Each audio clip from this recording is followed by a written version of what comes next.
So we can write the last equation as delta E is equal to Z E square H cross square. There is an H cross, another H cross into N star S star into cos of N dot S whole divided by 8 pi epsilon naught C square R cube into N square. So this will be our equation number 12. So the previous angular velocity was equation number 11. So this will be our equation number 12. So we know that the radius of the path which is being taken is continuously changing. So we cannot simply write r. It is an average. R is nothing but the average of the radius. The average of the radius. So to take average, we can write delta E as delta E bar, that is equal to Z E square H cross square N star S star divided by 8 pi epsilon naught C square M square. I can write R separately, 1 by average R cube into remaining things as it is, cos of N dot S. So this will be our equation number 30. So what we have did here, since the radius is continuously changing, so we cannot simply take R, we have to take all the average of all the values. So instead of writing R, we have to take an average of R, then correspondingly there will be the average spin orbit interaction energy. So when we do that, we are going to write our equation number 30.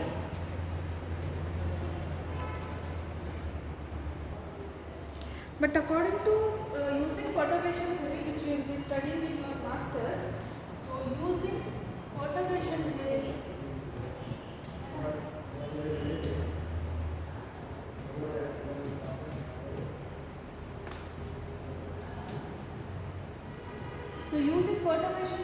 we can get the value of this 1 by R average cube. So 1 divided by R average cube is nothing but Z cube divided by A naught cube into L plus half into L plus 1 into N cube. So using the perturbation theory, we can get the value of this quantity as Z cube divided by A naught cube into L plus half into L plus 1 into N cube. So what are the terms here? A naught. This A naught is nothing but the Bohr radius, and L is, we know that it is orbital quantum number. So taking this, substituting in the equation number 13. So taking this and substituting in equation number 30, we will get delta E bar is equal to Z E square H cross square divided by 8 pi epsilon naught C square M square into 1 by R average cube is nothing but the Z cube divided by A naught cube into L plus half into L plus 1 into N cube. The remaining terms are L star S star.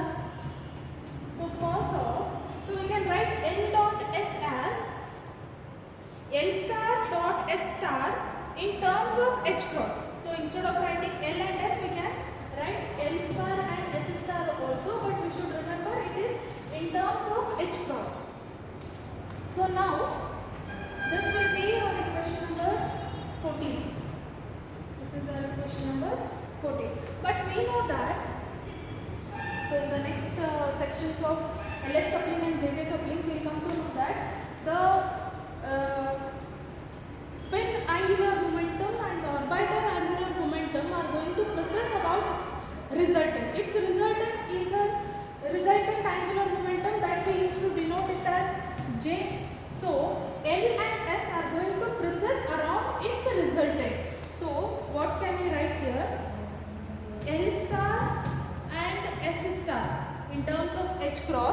these process about its resultant.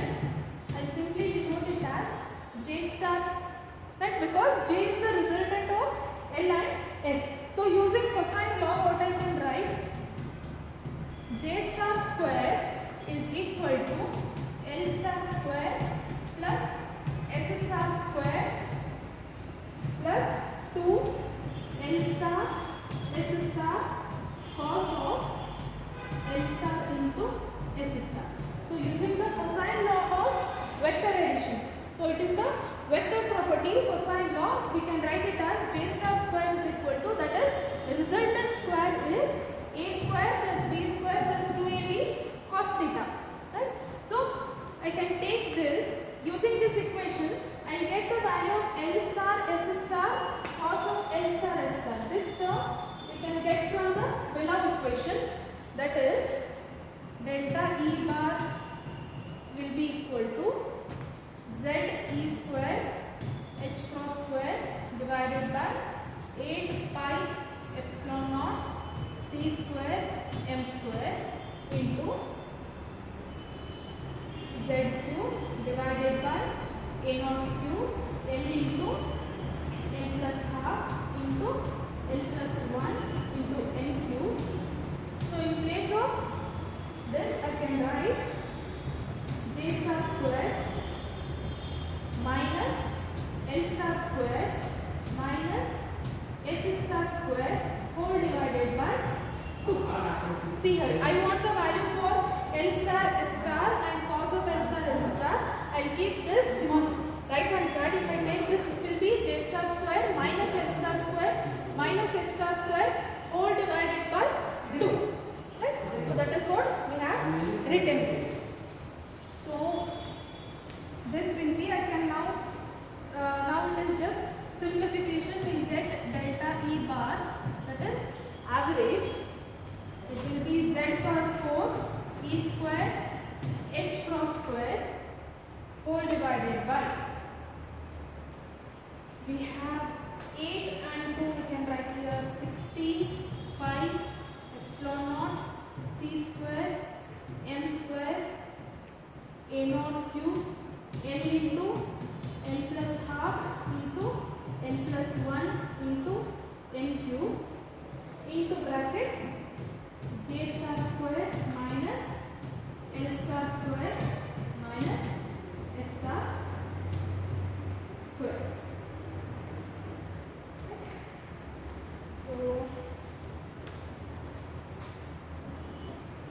So if I divide that equation by HC, that is delta E bar divided by HC, we are going to get Z E square H divided by 8 pi epsilon naught M square C cube into 4 pi square into Z cube divided by A naught cube L into,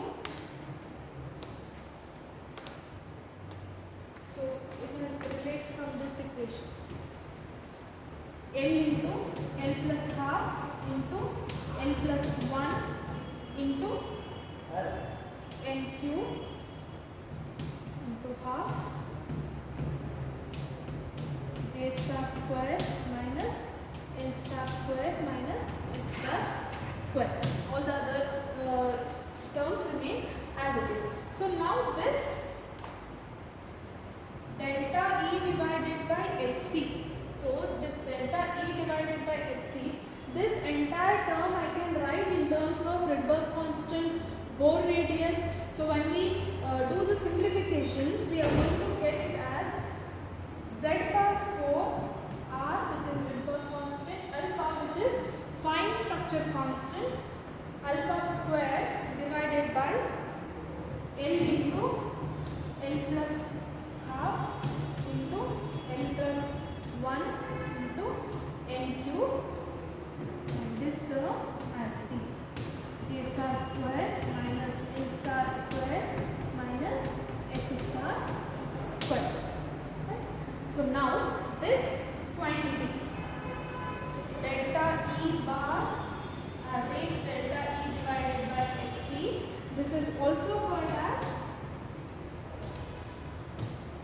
spin orbit interaction energy. So spin orbit interaction energy in terms of Hc. So this is spin orbit interaction energy. So the spin orbit interaction energy in terms of Hc, that is the delta E bar divided by Hc is equal to, these things I can denote it as gamma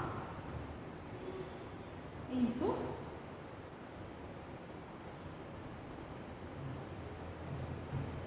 J star square minus